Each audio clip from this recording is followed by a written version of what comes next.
Hi friends, నేనండి PNR మేడిబెడ్ను. ఈరోజు మీకు చిన్న చిట్కా ఒకటి చెప్తాను, బాగా వినండి. చూడండి ఫ్రెండ్స్, ఈరోజు చూడండి, దీని పేరు వచ్చేసి తెల్ల జిల్లేడు చెట్టు అంటారు. ఈ తెల్ల జిల్లేడు చెట్టు మనం ఎక్కువగా ఎండల్లోనూ పెంచుతూ ఉంటారు, పెరట్ల ముందర ఎక్కువగా పెంచుతూ ఉంటారు. పెంచుకోవాల్సినంత అవసరం లేదు.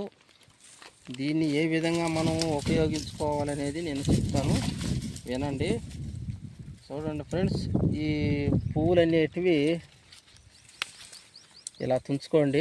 ఈ విధంగాను మనకు వ్యాపార పరంగా ఏదన్నా మనము బండ్లు కానీ ట్యాక్సీలు కానీ తోలుతూ ఉంటారు, ఆటోలు. అటువంటి వాళ్ళు పద్దన్ని వీటికి పసుపు కుంకుమ పూజ ఇచ్చి పెరుక్కొని, ఇంట్లో ఉండి లేకపోని ఆడ బయట అయినా కానీ కనపచ్చే కాడ పెరుక్కొని పసుపు కుంకుమ పూజ ఇచ్చి కడ్డీలకి ఇచ్చేసి, మనం ఆటోకి కానీ ముందు పక్క అద్దం ముందు పక్క కానీ మనం పటం పెట్టుకుంటాం కదా, ఏదో ఒక బొమ్మ, ఆ విగ్రహం ముందు అట్లా గుచ్చి పెట్టేసి కానీ పెట్టుకున్నట్లయితే మనకు ఆ రోజు శుభప్రదంగా మనకు ఎప్పుడు ప్యాసింజర్ అనేది దొరుకుతారు. ఆటోలు అయితే చెప్పాల్సిన అవసరం లేదు, ఎక్కువ వద్దన్నే కానీ ఎక్కుతూ ఉంటారు ఆపి.